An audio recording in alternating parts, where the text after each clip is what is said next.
Voilà, c'est reparti pour la troisième partie de cette réalisation d'un tiroir. Donc là maintenant, ce qu'on va faire au niveau de la coulisse, on va créer une vis, en fait, un genre de perçage automatique pour positionner la coulisse juste sur une vis, en fait.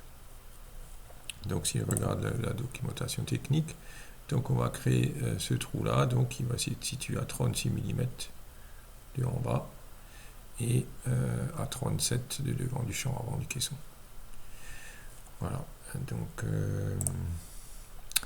ici, donc on va éteindre le bloc pilote. On va se mettre sur le côté. Je vais créer un repère sur la face. Donc un repère sur face ici. Ensuite, je vais dans point décalé. Donc le point d'origine, je vais prendre celui-là. Et je vais aller dans le sens X, donc X plus. Et je vais aller à une distance de 37 traits. Voilà. Ensuite, je reviens encore une fois, point décalé, point d'origine celui-là. Et je vais remonter donc dans le sens Y. Y plus une distance de 36. 6 traits. Voilà. Voilà mon point. Et ici, je vais créer un cercle. Donc,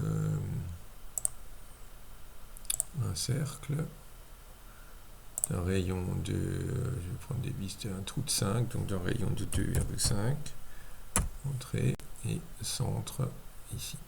Voilà. Voilà, échappe. Ensuite, je vais extruder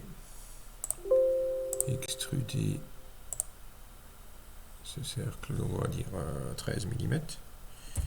13, entrée, voilà. Et on va tout de suite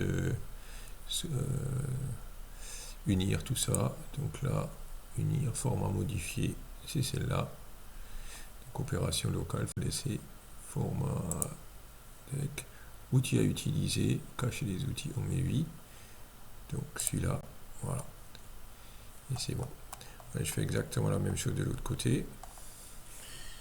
Donc on va tourner. On peut éventuellement, ouais, bon, on pourrait dupliquer le truc, mais bon, on va pas le dupliquer, on va le faire encore une fois, une deuxième fois. Donc repère surface ici, tac, et on met donc un point décalé par rapport à ce point, donc dans ce sens, donc ça c'est moins x. Donc moins x, distance 37, entrée, voilà. Et encore une fois, donc de celui-là, je vais monter en y. Donc y plus d'une distance de 36, entrée, et voilà. Et de nouveau, je vais faire mon petit cercle, un rayon de 2,5, entrée, centre, je vais prendre ici, voilà. Échappe, et je vais extruder aussi cette partie là, donc de 13 mm, 13 entrées, voilà.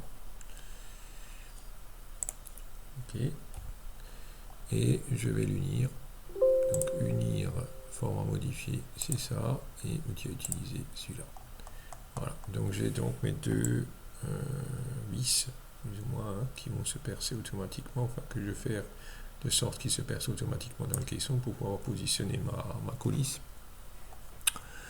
Donc là, pour qu'elle se perce automatiquement, il faut que j'extrude encore une fois un deuxième cylindre par rapport à la face ici. Donc je vais créer un repère surface, encore une fois, ouais, surface, on va mettre sur ici. Voilà. Et je vais extruder la face, donc je vais prendre une autre couleur. Donc là, on va mettre face de référence, c'est celle-là. Et donc, je vais dans quel sens? Ben vers là. Et là, je vais à 13 mm. m'échappe. Donc là, j'ai créé mon outil. Voilà, ensuite de l'autre côté pareil. Donc là, pareil. Donc, ici, paire surface ici. Voilà. Ensuite, extruder sur une face. Donc, qu'est-ce que j'extrude cette face? Et dans ce sens, 13 entrées. Voilà. Échappe. Et maintenant, je vais tout de suite faire en sorte que ça va se percer dans le caisson. Donc là, on va aller dans Assemblage, définir composant, définir outil. Et là, je vais choisir soustraction de forme. Voilà, élément à outil, outil à insérer. Donc là, on va prendre donc celui-là. Tac. Voilà, nom de l'outil, je vais faire VD, vis droite, par exemple. Donc VD, entrée. Donc la désignation, là j'écris vraiment ce que c'est. Donc vis droite, par exemple. Donc OK. Donc de nouveau l'élément, donc je vais faire l'autre côté pareil. Donc ici, tac, non, VG, vis gauche, OK, entrée, et là je vais mettre donc vis gauche, voilà, OK, et échappe, sortir de l'outil. Voilà, et j'ai mon tiroir déjà. Ensuite, avec les vis, donc là maintenant, qu'est-ce qui me manque? Il me manque la façade de tiroir. Donc pour la façade de tiroir, je vais rallumer mon bloc pilote. Et je vais créer la façade. Mais avant de créer la façade, en fait, je veux que mes débords de tiroir soient réglables. C'est-à-dire le recouvrement de la façade, j'aimerais bien que ce soit réglable, donc paramétrable. Paramétrer. Donc je vais dans paramètres, créer,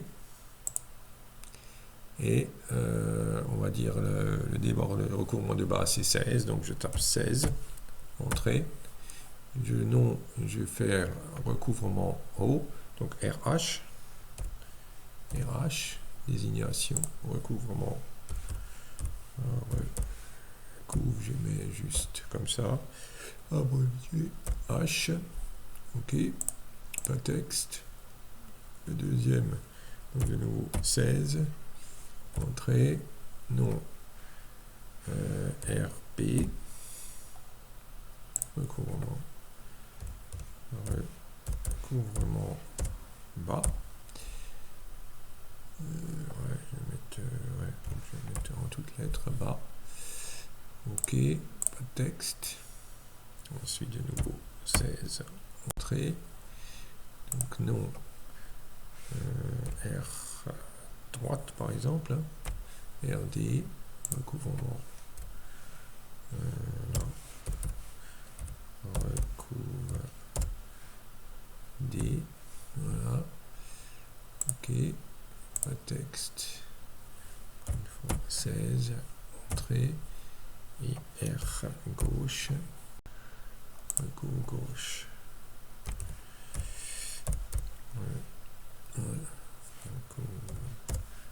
gauche, voilà, et OK, voilà, pas de texte, OK. Et maintenant, je vais dans paramètres, éditer liste,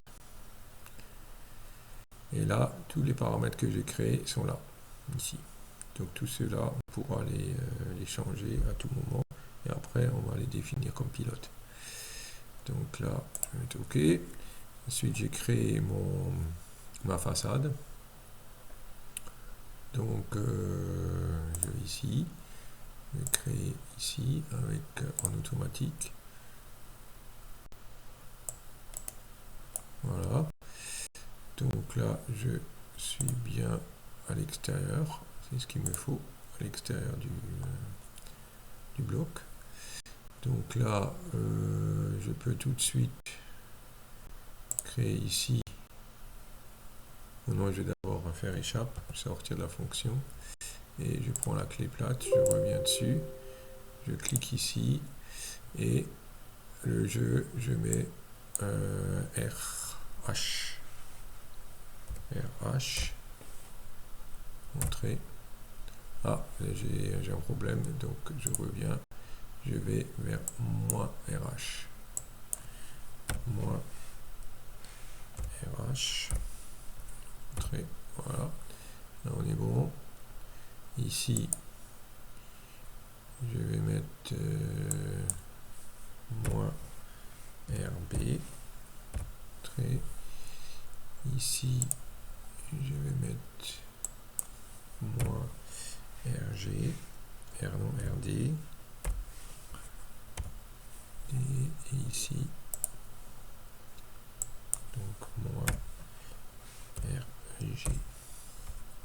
Voilà. Donc tous les recouvrements sont faits. Donc je fais OK, OK, échappe. Voilà. Donc maintenant, qu'est-ce qu'il me faudrait encore? Éventuellement mettre les champs.